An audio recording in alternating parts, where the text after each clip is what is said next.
Okay, why don't we go ahead and get started?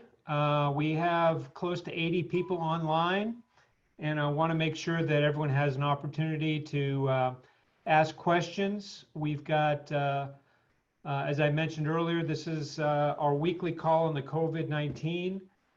We've got, I want to commend all of our members who are in the front lines of dealing with a high-risk population and protecting them. And this is sort of unprecedented during this, unprecedented that, no one's really experienced something of this magnitude. I just heard earlier today that India, a country of population 4 times the size of the US, is going on a nationwide lockdown. So I know many of you in parts of Texas are already in that situation, and many more may soon follow. So, but to start off today, we've got one housekeeping item. You've all been put on mute to start the call. If you want to, later on when we ask questions, you can just unmute yourself and ask that question, if that makes sense. So, and we also have a place where you can type in your questions as well. So we want to start out today by talking about the epidemiology of this disease. And I'd like to introduce Dr. Mark Stibich, who is a partner and epidemiologist for Forefront Healthcare Services. And he's joining us today from Santa Fe, New Mexico. And he's got a short presentation, and I know a lot of you probably have a lot of questions for him following his presentation. So I'm going to turn it over to Mark. Excellent, thank you. And it's a privilege to be here talking with everyone. And I hope to be able to provide some information. The work you are all doing to keep the residents and the seniors safe, and yourself and your team safe, is just so essential. So what I'm going to do is I'm going to go over some data sources that I use when I think about the epidemic, when I look for more information. We'll be able to share all this presentation with you, and in the notes of the presentation are the links to everything I show, because things do get updated regularly. So I'm going to attempt, hopefully, to switch over and share my screen and get started. So if I can find the right button, this hopefully will work. So hopefully you can see my screen now. Is that okay? So I'm going to stop the video so I have a good feed. Okay, perfect. All right, so we're just going to go right to it. Now, as I do this presentation, I'm going to jump to some websites because things get updated, and I also want to show you how a couple of the websites work, because I think they're really good. So, of course, we're talking about coronavirus, and this is my favorite site by far to track it, and this is the Johns Hopkins website. And they're really pretty diligent about grabbing data from all the different sources, from WHO, from the European CDC, our CDC, and really, I've got to say that they kind of get it first. So this is a very comprehensive place. You can just search CSSE Hopkins or Hopkins map, Hopkins coronavirus map. It's pretty famous now. But I want to jump to the map now, if this hopefully is, let me know if these aren't working. So this is the live version of the map, just on the web right now. It's updating. And I wanted to show you a couple features and a couple things to really watch as you look at this. And they've made a few changes too. So as that loads, it's a lot of data. You can see on the bottom, you can click out to the different sources, which is always great to look. And you can see where we are right now. We're at, the United States is at 49,768, and this is going up pretty rapidly.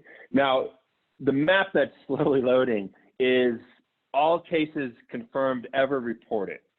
So that's different from what's active cases. So if you look over here in the green, you see 100,000 people have recovered. And that means that's a full 24 hours from first symptoms or first diagnosis. I mean, not 24 hours, full 14 days.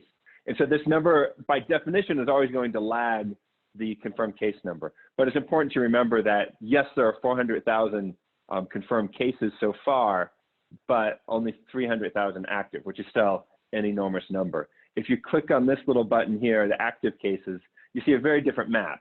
So here you see China, a lot of activity in red over China, of course, the US and Europe right now. But when you go to active cases, you can see kind of where the action is now, and it's definitely in the US and in Europe. Now, the reason the US map looks so filled in is because the US data is down to county level. And the European data, these bubbles are just for the country. So it doesn't mean that it's more widespread or more in rural in the United States than in Europe. It's just the level of data is better. And I want to take a quick look at that and show you how that works, hopefully. And then we're going to zoom in.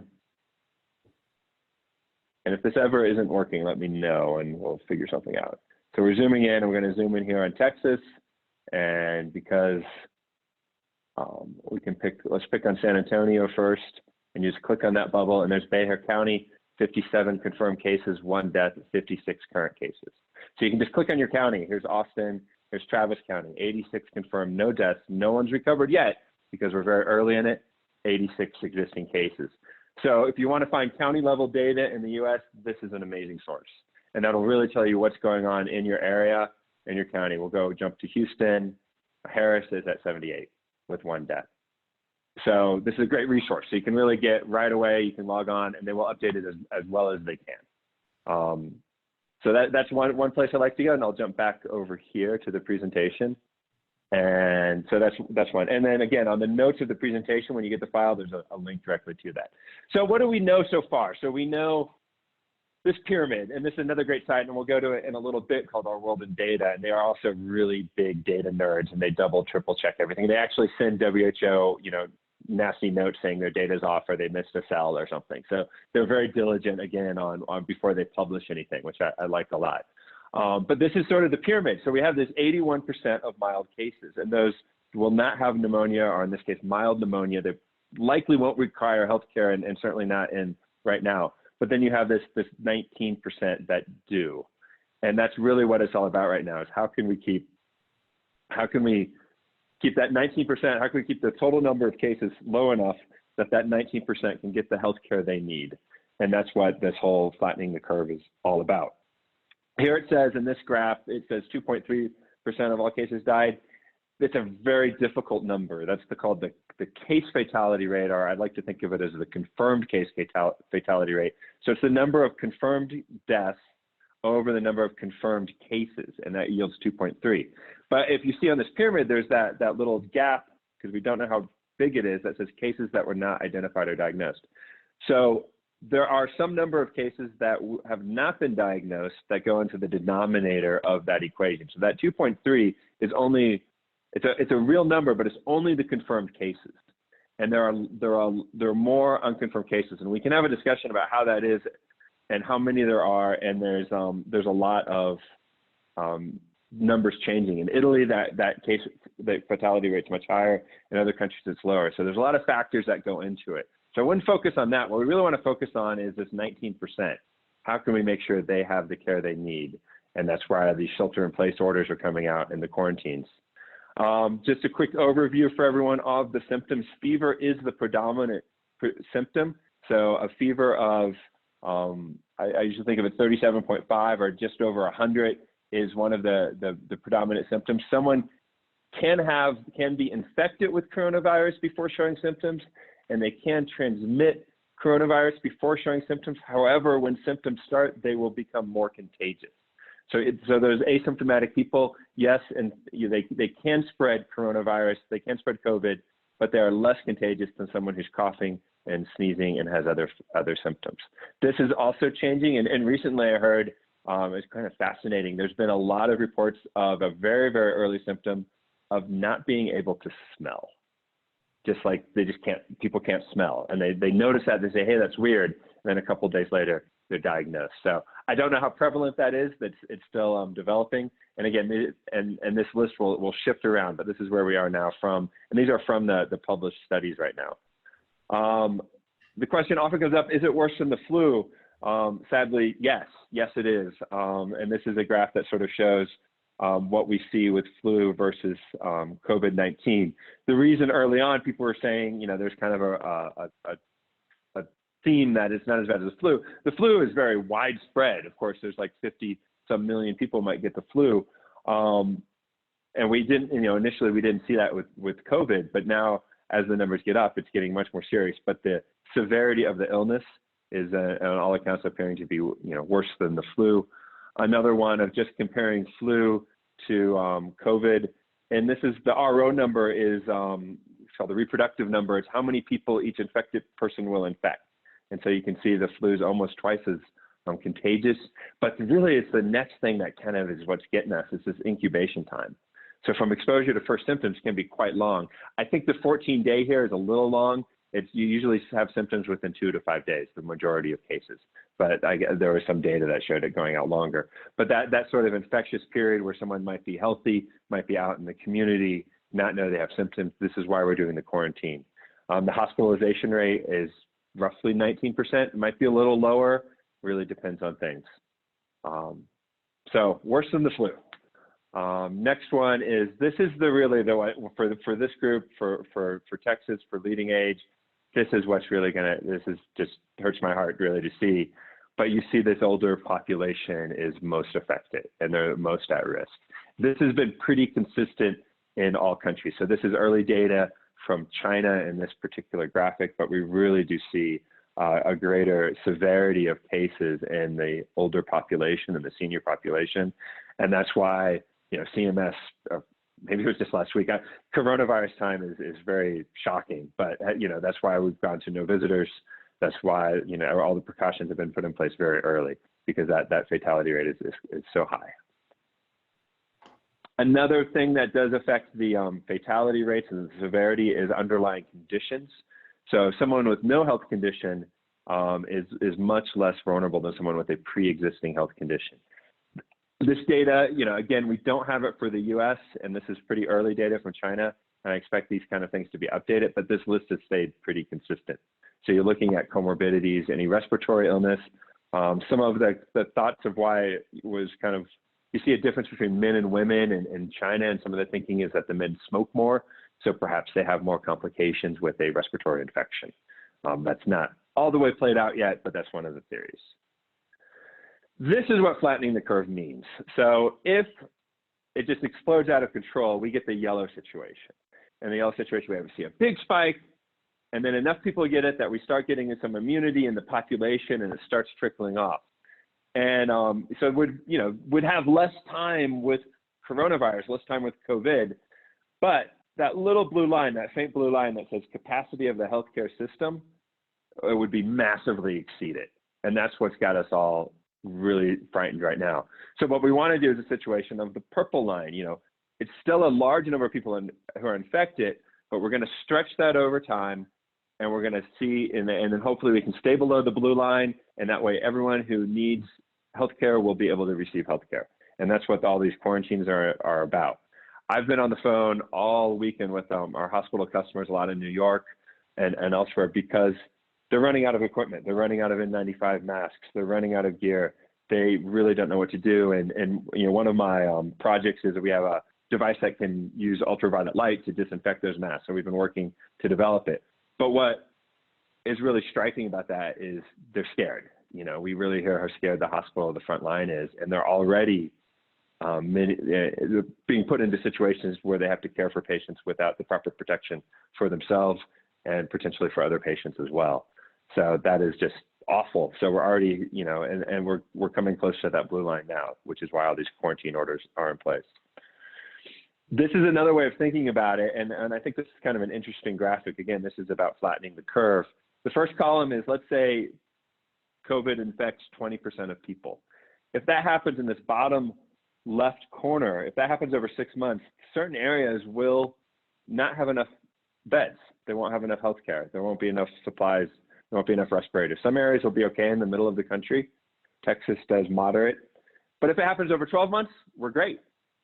But then we increase that number to 40%, it doesn't look as good. And of course, at 60% over 6 months, 60% of the population gets infected, 19% in these calculations need healthcare. We're going to have some shortages. And that's, again, why it's so important that we're doing these quarantines to anything possible to slow this down. This is just the confirmed cases per million. And I put this up where, China, of course, has had more cases than the United States, but they have a huge population. And when you look at this per million, we actually have a higher percentage of our population is being infected. And it's a little, I don't like the big dark blue, but Europe is suffering from that, and Iran. But China, did is escaping. And I'm going to, well, I'll do a couple more slides. I'm going to jump to this website because I think it's really interesting. And another thing that's important to remember is what number we're hearing in the literature is confirmed cases. Confirmed cases are necessarily based on testing. If we don't test anyone, we won't have confirmed cases. If we test a lot of people, we'll have more confirmed cases. And that's what this diagram is showing. There's a pretty straight correlation, a line going from the bottom left to the top right. It's almost at a 45-degree angle. As you test more, you find more cases, and this is what we're seeing in the data. And so I'm going to jump really quickly, and I don't want to take too much time, but oh wait, I did it this way. There we go. So this website I really like. It's Our World in Data, and you can go and they have a big coronavirus page with all of these different graphs on. Wait, I have to click there. Wrong page. There it is. So, and I just want to show one or two because not only are they static graphs, but they also will move over time. And it's getting a little slow. Okay. Sorry about this. And the reason I show this is because it really illustrates, and I liberally borrowed many of my slides from here. But it really shows what's happening, and it gives a good sense of the time. And if I can't find it in a second, I will give up. Oh, here's one. Okay. No, that's not what I want. Apologies for this. There they are. Okay. So here we can watch the testing. Like as people test more, you can see this is December. So you can see kind of how the testing goes. There's China. As they test more, on the bottom, you see how they're catching the more cases. So really what we know, and then the other countries will start coming in really fast here toward the end. And you can see all the other countries coming in now, and you can kind of slide over and see your country and see where their testing is. But that's just important to remember, again, that the numbers we have are really a artifact of testing. And so the more we test, we will see the increases, and that's what we're seeing now.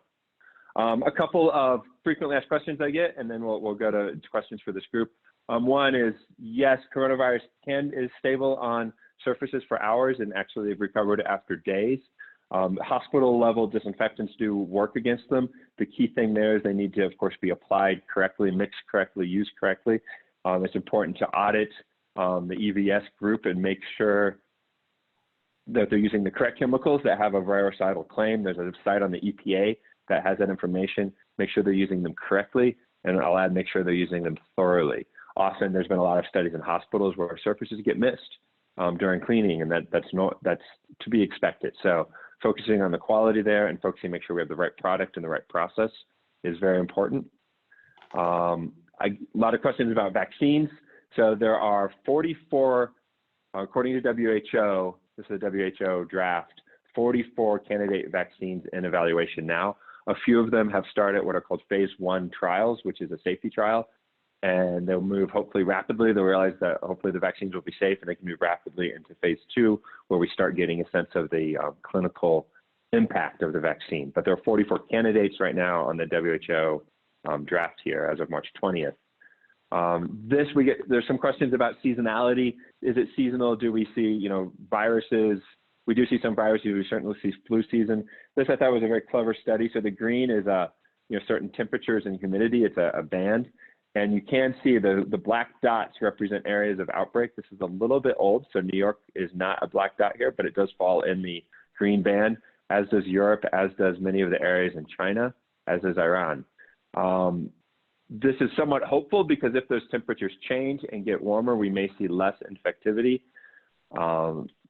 Still to be determined. Some coronavirus, there are 4 that cause the common cold, and they do have an element of seasonality. But MERS and SARS seem to be less seasonally affected. So this is still an unknown, but it's one thing that may slow the virus down as humidity especially goes up. Another question is, what are the clinical trials? What's going on with treatment? I pulled this up. So this is clinicaltrials.gov. Any trial that is happening in the US and often globally will register on the site. The US trials must. So there are 84 different trials going on right now for COVID therapy. And you can go on this website, you can click on them, you can read the protocols if you're interested in that. Some of them are in China, so the Chinese studies will register here often. So it's kind of a really great depository of the research that's going on. There are 2 treatments that have been talked about. And I just kind of put them up there as placeholders. These ones both seem to have a reasonable effectiveness in blocking some of the viral impact. I'm not an immunologist, so I won't go into too much detail on that, but I did want to just throw up these ones that are there, and there's more investigation going on. A lot of the infectious disease colleagues I talk to, they say basically they're trying whatever they can. They're doing whatever they can. So there should be a lot more studies soon coming out on things that have been effective. And the last one, I just wanted to run through some resources. So CDC has some good ones. If you haven't seen it, this is really worthwhile for long-term care facilities, nursing homes. They have a checklist to go through up here. They have guidance. It's an excellent resource. There's also for healthcare professionals or anyone who's interacting with patients who may be COVID infected or are COVID infected. This is great information about how to isolate, how to use PPE, all of those things. And I'm happy to go into detail with that. This is also on the CDC website. And again, the link will be in the notes section so that you can do different strategies for each of these, for optimizing the supply, for extending the supply, for reusing now the supply of PPE. And then this just has a couple more resources that we like, some posters maybe that, that can kind of be printed out and things so that I work with some infection preventionists. So these are some of their favorite sites. And I will pause there for questions. Okay, thank you. And if you have a question, make sure you unmute yourself and ask your question, or we also have the group chat if you want to just type in your question there. So any questions for Dr. Stibich?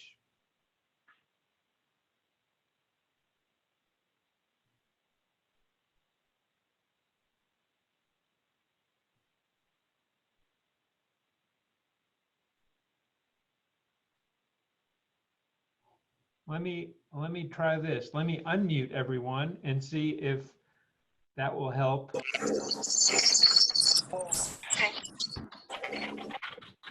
Anybody have a question? I think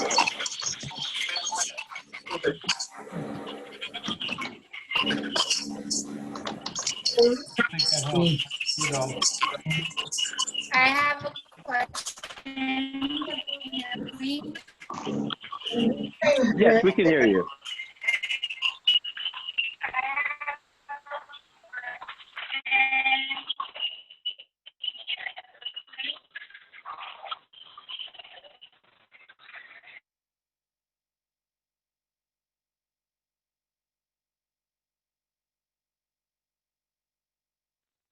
You can also there's a chat feature. You can type the questions. I'm looking at it now. So if there's something, if that's easier, I can read those and answer. And also, I totally understand if you are super busy and need to go. I get that too. My contact information, I will provide that as well. So feel free to email me later if something comes up. And there's a question, is temperature to look for when screening visitors? There's a little bit of debate. I've heard 37.5 degrees Celsius, which is I think 100.5 or 100. I'd have to check that. But I would defer to local health for that one. There's a little bit of different thoughts of whether it's 37 or 37.5. So for screening, that's good. A 15-day period, if that's referring to a 15-day period of isolation or extreme social distancing, unfortunately, I think we're in this for a longer time. And I have a feeling especially the long-term care, the senior areas, the senior living areas, I think we're going to see those being under restrictions for a longer time. One thing that would help us here tremendously is if there was a rapid test. So FDA just approved a 45-minute test.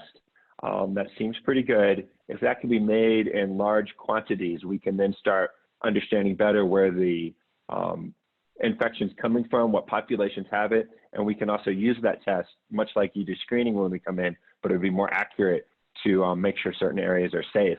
And that would allow, for example, if we could screen a senior living center, we know all the residents are negative and we know the workers coming in are negative, at least within that facility, restrictions could be lifted more. And so testing is one thing that can help restore some degree of normalcy, but sadly, I think it will be a while. And I've just got a note, 100.4, someone is saying for the temperature. Thank you.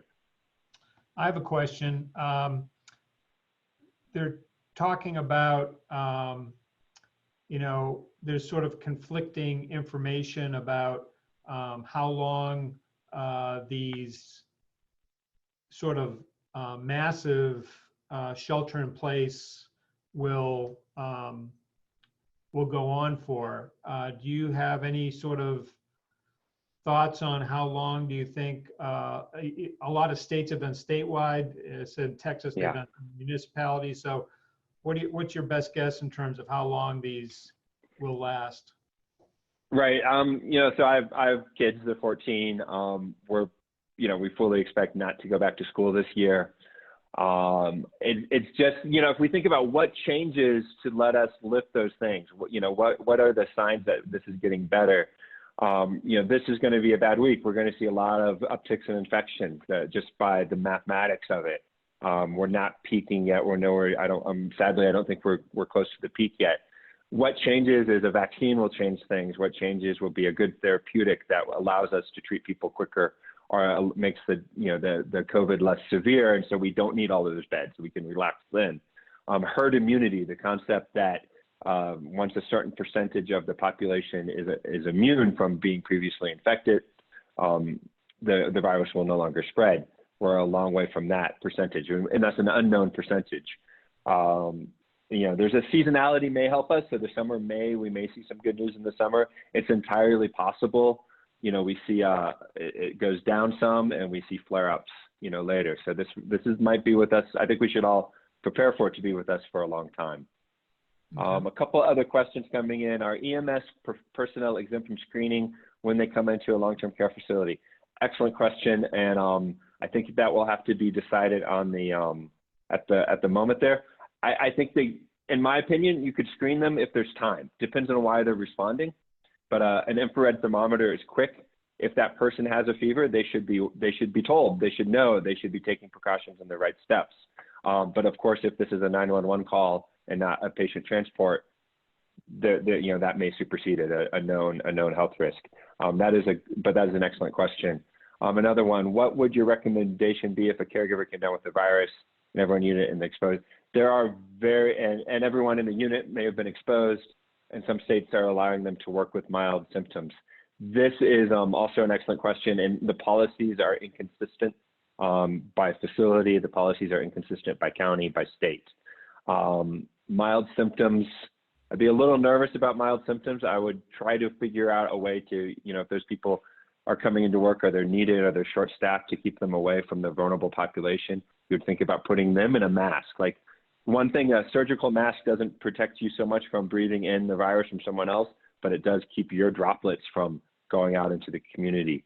Ideally, if someone has symptoms and they've been exposed to a positive person, they should be quarantined, is what I would think right now, until they test negative. And this is, again, why that 45-minute test is really important, because if we can test them in 45 minutes, we can resolve a lot of these dilemmas.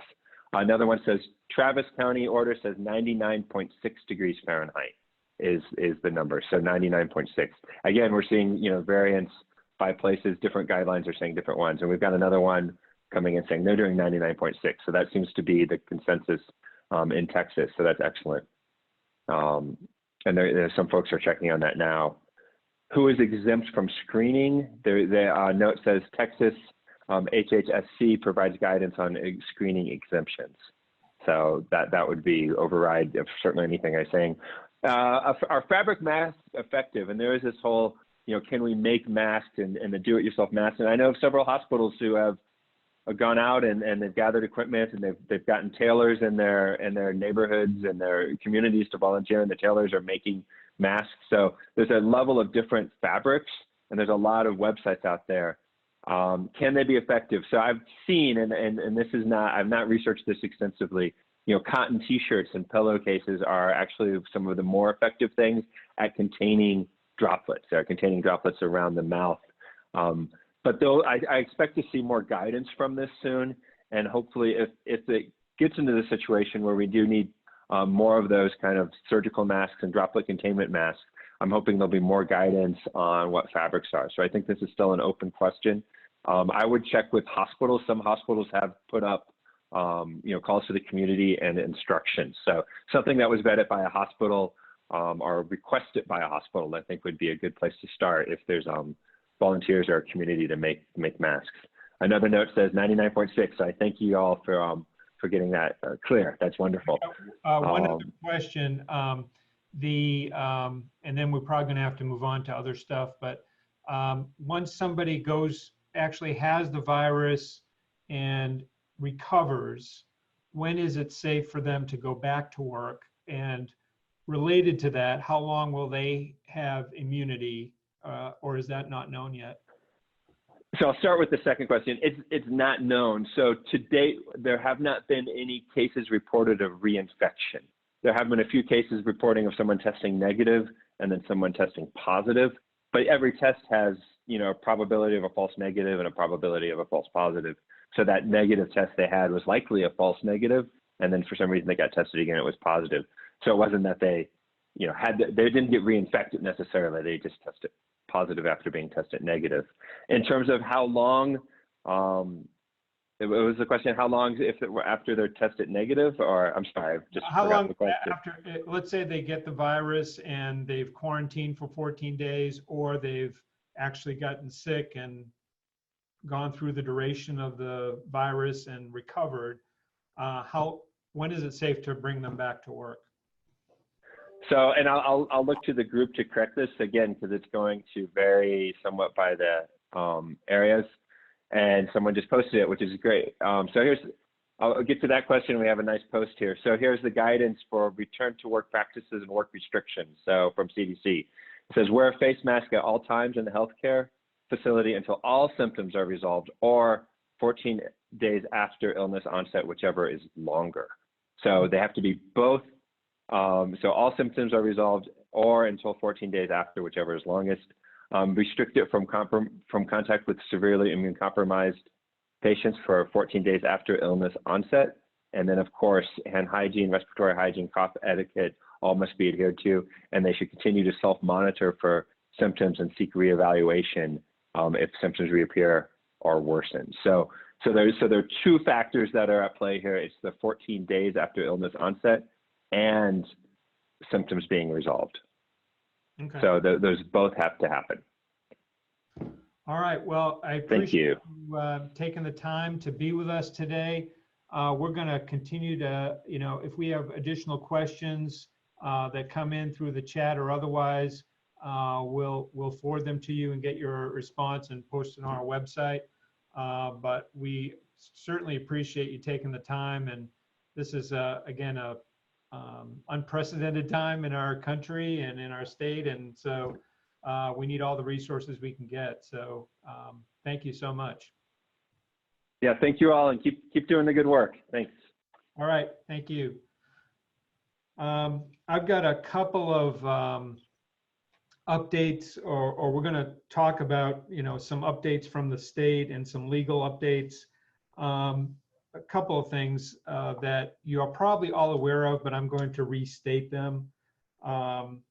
There's I was on a call this past weekend with the Healthcare Strike Force, which is a group of all different providers that are around the state that are dealing with this crisis. And there's huge concern about hospital capacity. So you're going to be seeing, if you haven't been contacted already, those with nursing facilities, talking with your local hospitals, because they're trying to empty as many beds as they can. Some are trying to empty half of their beds because they are expecting a huge influx of patients in the coming days. So you may want to share some of, if any of you have had conversations with your local hospitals, you may want to share that in the group chat. Bit of disturbing news, heard from my counterpart in Washington State. 25% of all the nursing homes in that state now have infections.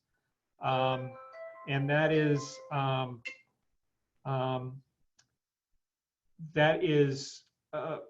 I guess they're looking at how that happened, and a lot of it happened because the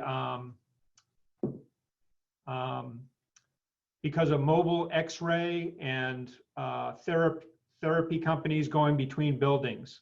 So that created a huge spread of the virus. So in terms of the importance of screening, that is really important. So just want to re-emphasize that.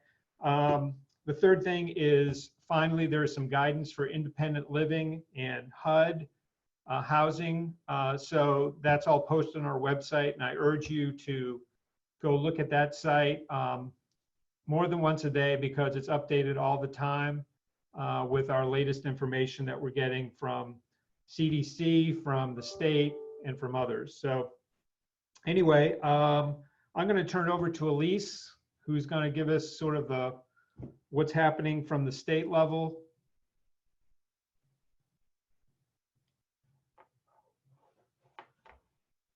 Hi, everyone. Can you hear me?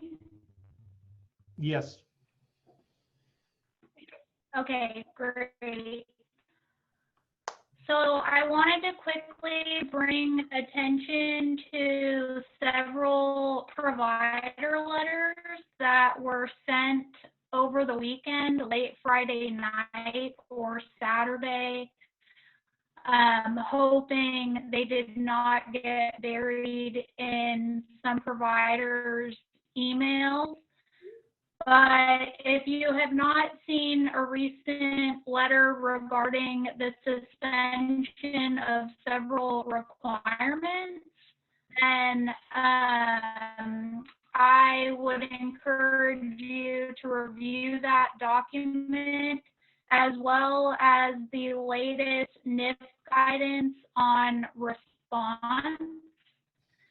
That document gave some more specific instructions regarding visitor screenings, as well as communication guidance for post-acute transfers.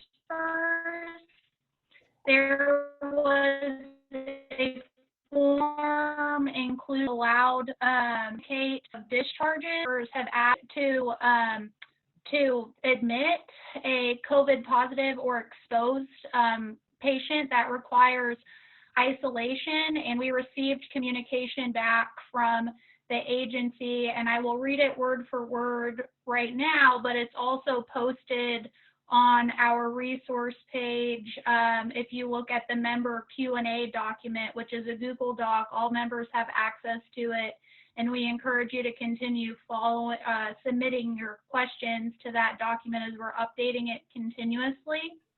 But that language is this: a NIF should not refuse an admit that is COVID-19 or exposed and requires isolation.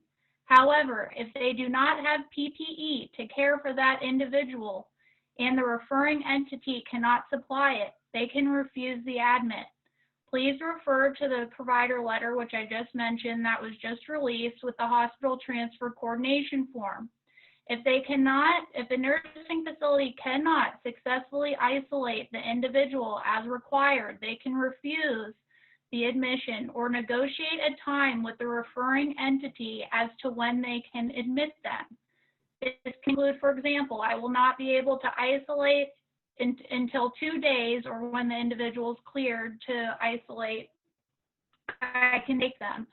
NIFs will want to keep track of these using this form, this transfer coordination form, if for some reason later HHSC needs to investigate a situation within your facility regarding COVID-19. So I encourage you to review that document, and feel free to send me any questions related to those PLs.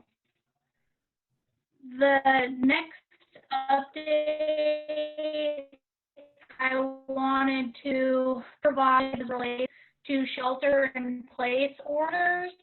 As those go into effect, we are doing our best to post them on the resource page and review them for any potential issues we may see in terms of our members communicating to their staff and employees that you are an essential healthcare operation.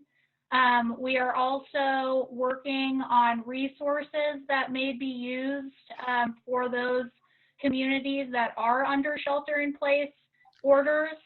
We have put together a template letter that we encourage organizations to provide to staff and ask them to keep it in their car, you know, stating that they are an employee of an essential healthcare operation. And we'll also be thinking about additional resources and ask for your feedback as well. If you think a template for any particular reason related to shelter-in-place orders would be helpful to you, please send those ideas our way, and we will work to develop those. The next update I have relates to flexibility with regard to childcare licensing. Many communities are thinking ahead and thinking about the possibility of having to top up childcare within your facility or have the capability to. Currently, there are no waiver requests into the governor's office, but we did receive some feedback from Texas HHSC stating this, that an entity can operate without a state license for no more than 3 consecutive weeks and no more than 40 days a year. That is the language straight out of the Human Resources Code. That was what was provided to us by the agency. They stated that they wanted providers to have some flexibility, but at this time, this was the only guidance they were able to provide. So if you are looking to implement childcare within your community, you have the ability to do so referencing this section of the code, and we'll also be thinking of some additional policies and procedures to share with members who are looking to implement or start childcare.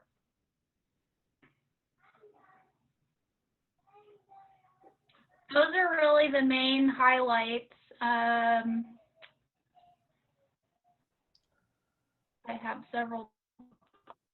Let me see.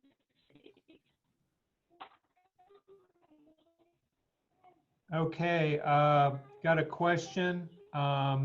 Essential workers are eligible by industry job tasks, not full-time staff versus part-time staff, correct?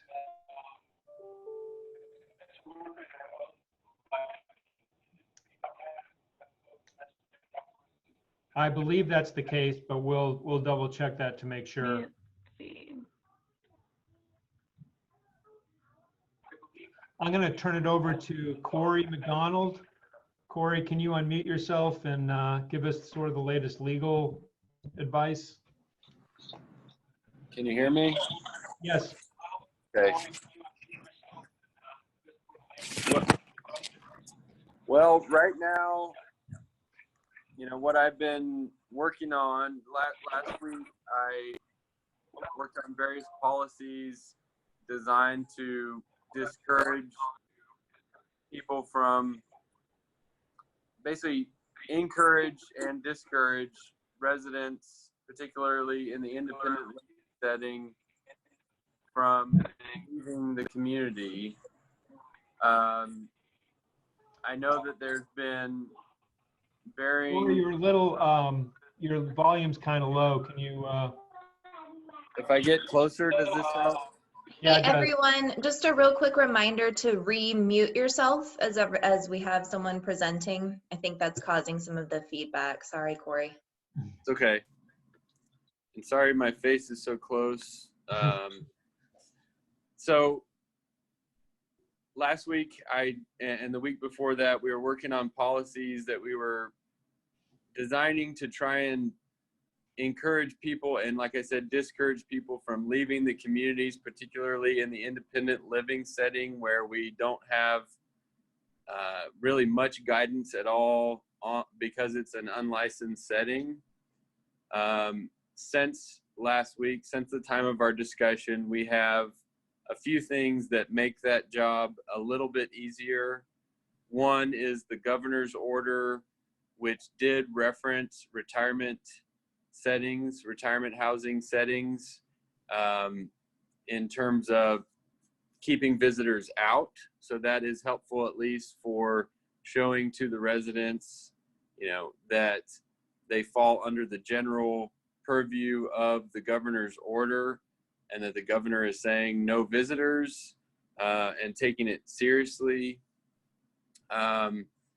Since that time, we've also had the various city orders, which again, typically reference in somewhat of an indirect way, or not necessarily using the terminology that we use in the business, but they do talk about long-term care settings and also sort of clearly emphasize or much more give better guidance to the independent living setting, that all these sort of visitor restrictions and cautions that are certainly in place for the licensed settings, assisted living and nursing, are also applicable to the long-term care, to the senior housing setting. So we have more information to provide to residents as to why we may say they can't go anywhere.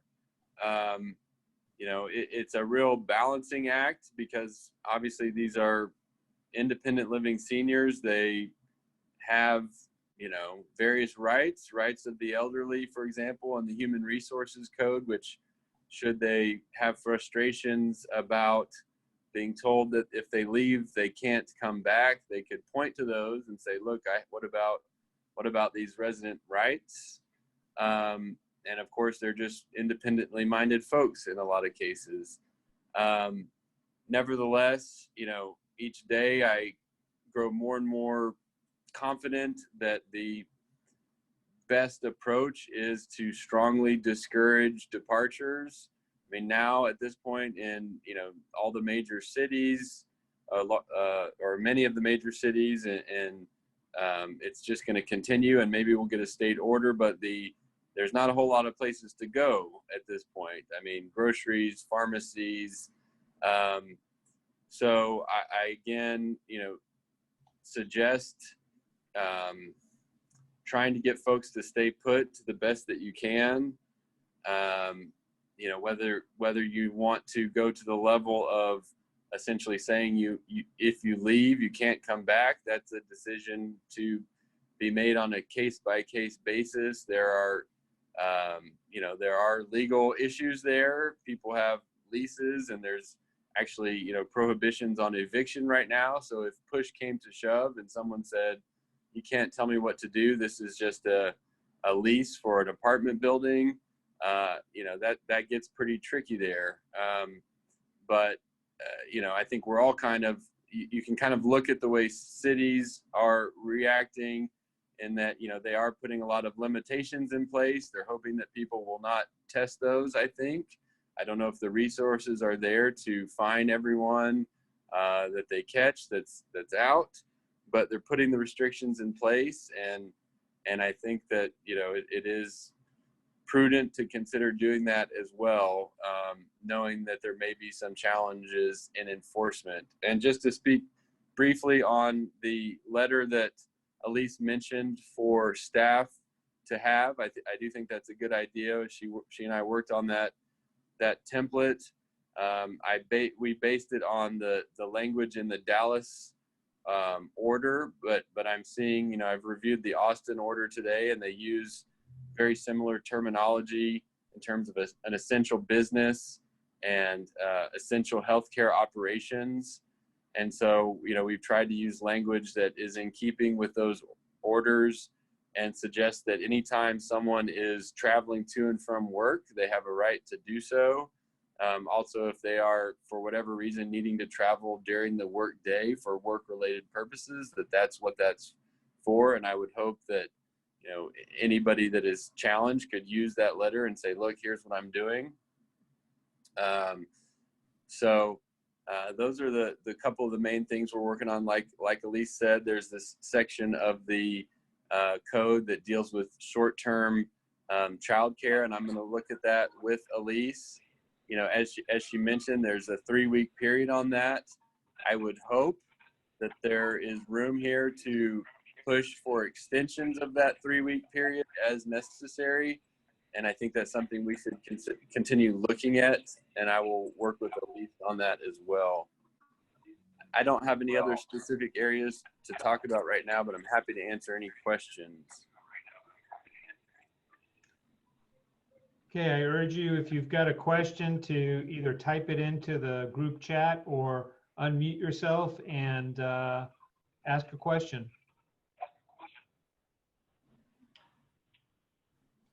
I actually got an email just now from New York, and New York is in a really bad situation, and this just sort of illustrates what we want to prevent from happening. So as of today at 11 a.m., 4,690 new cases for a total of 25,665, 3,234 cases hospitalized, 756 in the ICU, and 210 deaths. Now, here's the important part. The rate of infection is higher and faster than expected. The peak is now expected in 14 to 21 days. We have 53,000 hospital beds, and the projection is that we will need 140,000. The estimate that we will need 30,000 ventilators. So this is, we want to do everything we can to stop this spread, because if we experience what New York experiences, it's going to put such a tremendous strain on our healthcare system. So, particularly what Dr. Stibich talked about earlier today. I see one question related to assisted living. Can family members meet their loved ones outside the facility face to face? So this question has been asked in several different ways, and Texas HHSC did provide some guidance for residents of assisted living to leave the premises or, you know, the physical facility. I would refer you back to that. There was a strong recommendation from HHSC to attempt, you know, to encourage residents to not leave and to explain the risk to residents if they do leave and come face to face with family members outside of the facility. But it is not completely prohibited, but there is guidance provided. And I want to speak to that for just a second. When you're reading through this guidance that's coming out at a very fast pace from the agency, you'll notice much of the language does allow for some flexibility and interpretation. And that is a conscious decision that's been made by the agency to allow for some discretion for what's best, you know, for your unique community, facility, resident, so on and so forth. So I just wanted to reiterate that as you're looking for more explicit guidance when it comes to certain. Okay.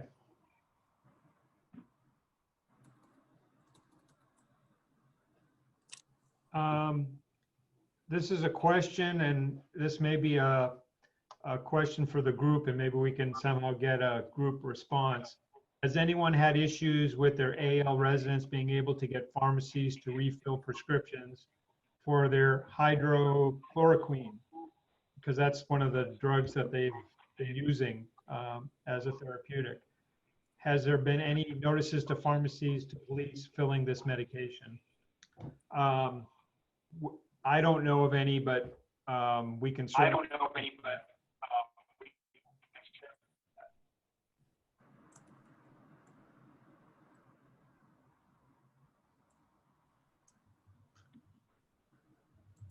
any other questions for the group?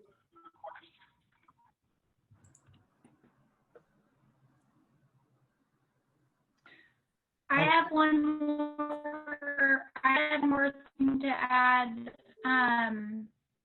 So as we continue to go down this road, the state agency is submitting waiver requests to the governor to override certain requirements.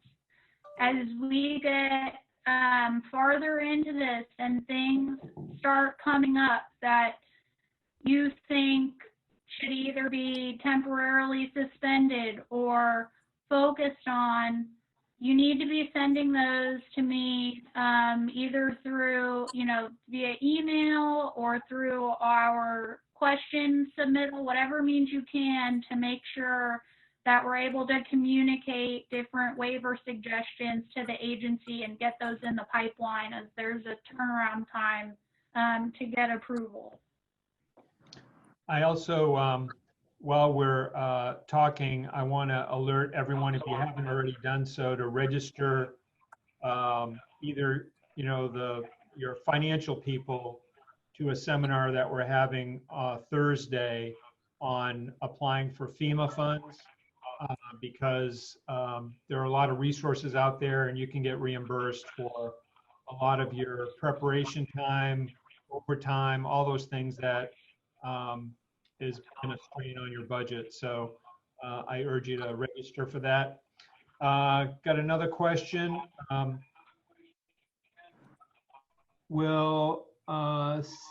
Is that the one you answered, Elise? No, CMS will CMS lighten?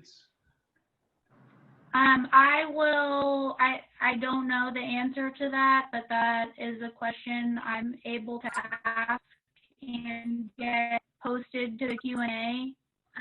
Also a question, have any organizations implemented additional pay, e.g. incentives, differential, etc., for the period of time? If so, details. I see some folks are responding in the chat bar.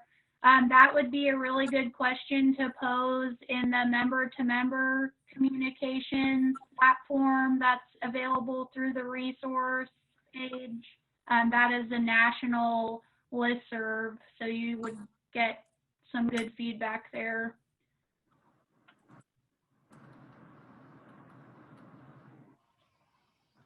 Oh, also, we wanted to make sure we highlight an opportunity for members on Thursday. We are hosting a Zoom webinar to offer guidance on applying for FEMA assistance. Under the President's Declaration, you are eligible for FEMA financial assistance, and this call on Thursday will walk through that, so make sure you register if you haven't. The transfer coordination form is actually the last page of the nursing facility guidance provider letter. Let me get the reference for you. 1 second. It is PL 2011, issued March 20th, 2020. And it's also on the resource page. I will post it in the chat box now. Okay, well, we've gone through an hour. We're going to continue to do these weekly. So we're going to have another one next Tuesday at 1 o'clock. We're going to have somebody's going to present on crisis communications. Obviously, this is a big crisis, and how we communicate with the media is going to be an important thing that we need to learn about. So I urge you all to register again for this seminar next week. And as already stated, we've got a seminar this week on applying for FEMA funds. Thank you all for joining the call, and keep asking questions. You can always email any of us at the office, and thanks again, and be safe.